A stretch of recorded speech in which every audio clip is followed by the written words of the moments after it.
तो जहां एक तरफ अमेरिका के राष्ट्रपति डोनाल्ड ट्रंप नोबेल शांति पुरस्कार चाहते हैं और उनकी उम्मीदों पर ग्रहण लगता जा रहा है, वहीं राष्ट्रपति ज़ेलेंस्की जो है यूक्रेन के, उन्होंने भी ट्रंप को एक बड़ा संदेश दिया है। राष्ट्रपति ज़ेलेंस्की ने कहा है कि राष्ट्रपति पुतिन के बीच तुर्की, खाड़ी देश या फिर यूरोप के किसी देश में बातचीत हो सकती है। इस बीच यूक्रेन के चीफ ऑफ स्टाफ ने कतर का दौरा किया है।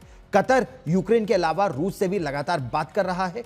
तो क्या नोबेल की रेस में डोनाल्ड ट्रंप पिछड़ जाएंगे और रूस यूक्रेन जंग का जो समझौता है वो या यूरोप में या फिर किसी खाड़ी देश में हो जाएगा, या फिर वहां भी अमेरिका की चाहे सामने या फिर पर्दे के पीछे भूमिका बड़ी रहेगी? देखिए ये रिपोर्ट।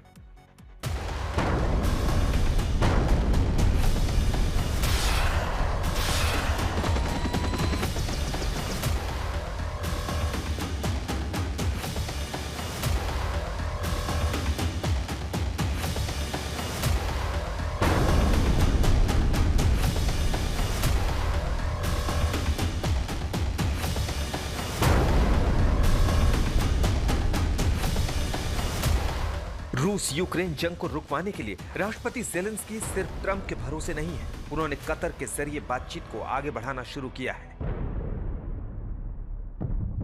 26 अगस्त को यूक्रेन के राष्ट्रपति वोलोदिमीर ज़ेलेंस्की के चीफ ऑफ स्टाफ आंद्रे यर्मक और नेशनल सिक्योरिटी काउंसिल के प्रमुख कतर पहुंचे।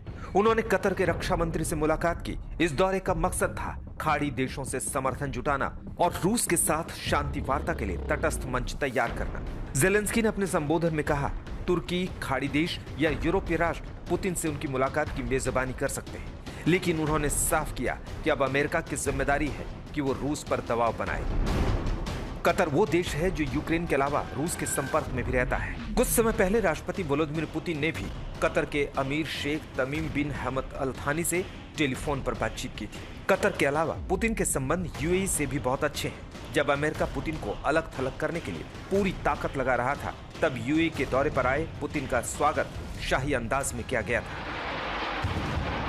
उन्हें 21 तोपों की सलामी दी गई थी। इसके अलावा यूएई एयरफोर्स की एक्रोबैटिक टीम अल फुरसान ने हैरान करने वाला फ्लाई पास्ट किया था। विमानों की उड़ान के दौरान धुएं से आसमान पर रूसी झंडा बनाया गया था। अलास्का की मुलाकात से पहले पुतिन ने कहा था कि उनके और ट्रंप की मुलाकात के लिए यूएई सबसे अच्छी जगह रहेगी। यूएई में ही इस साल फरवरी में राष्ट्रपति ज़ेलेंस्की और यूक्रेन की फर्स्ट लेडी का जोरदार स्वागत किया गया था। यही नहीं, उसी दौरान सऊदी अरब में रूस और अमेरिका के प्रतिनिधि भी मिल रहे थे। ज़ेलेंस्की कतर का दौरा भी कर चुके हैं। यही वजह है कि अब कतर को संभावित मध्यस्थ के तौर पर देखा जा रहा है। कतर की मध्यस्थता पहले भी असरदार रही है। रूस से जबरन ले जाए गए कई यूक्रेनी बच्चों की वापसी कतर के जरिए संभव हुई थी। यही नहीं, हाल ही में बच्चों के एक्सचेंज में भी कतर ने अहम भूमिका निभाई। इसी वजह से दोहा को एक भरोसेमंद मध्यस्थ माना जा रहा है। विश्लेषकों का मानना है कि कतर का ये रोल यूक्रेन के लिए अहम है, लेकिन रूस की कठोर शर्तें जैसे यूक्रेन को अपने कब्जे वाले इलाके छोड़ने की मांग शांति वार्ता की राह को मुश्किल बना सकती है। कुल मिलाकर आज की तारीख में कतर यूक्रेन और रूस दोनों के साथ सक्रिय बातचीत कर रहा है। अब सवाल यह है कि क्या दोहा की यह कूटनीति युद्ध को खत्म करने की दिशा में कोई ठोस रास्ता बना पाएगी या फिर संघर्ष यूं ही लंबा खींचता रहेगा। आज तक ब्यूरो। शांति की कोशिशों के बीच रूस ने जहां जंग के मैदान में यूक्रेन पर दबाव लगातार बनाया हुआ है, वहीं यूक्रेन ने ड्रोन को अपना बड़ा हथियार बनाया है। अगर आप इस पूरे युद्ध क्षेत्र को देखें तो ड्रोन एक बड़ी डिस्ट्रप्टिव टेक्नोलॉजी या नई टेक्नोलॉजी के रूप में उभर कर सामने आया है। रूस के रियाजन इलाके में गन पाउडर फैक्ट्री में धमाके के बाद बड़ी तस्वीरें समय सामने आई हैं। सैटेलाइट तस्वीरों से साफ दिख रहा है कि जो इलास्टिक मिलिट्री प्लांट है, पूरी तरह से उसकी इमारत तबाह हो गई है। दरअसल यह धमाका हुआ तो 15 अगस्त को था।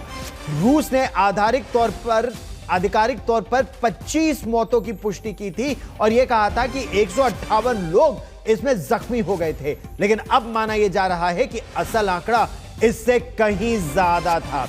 इधर यूक्रेनी ड्रोन हमले में रूस के रोस्टोव ऑन डॉन इलाके की रिफाइनरी भी पूरी तरह से जलकर खाक हो गई है। मौके से आई तस्वीरें इस हमले की तबाही को साफ तौर पर दिखा रही हैं, यानी रूस के भीतर एक ही वक्त धमाकों और हमलों ने बड़े पैमाने पर तबाही मचाई। तो 3.5 साल बाद भी बड़ी बमबारी यूक्रेन करने में पूरी तरह से सक्षम है।